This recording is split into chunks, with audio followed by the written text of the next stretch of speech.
मण्डलाकारम्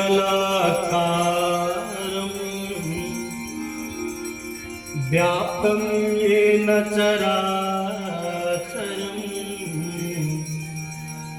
तत्पदं दर्शितं येन तस्मै श्रीगुरवे नमः।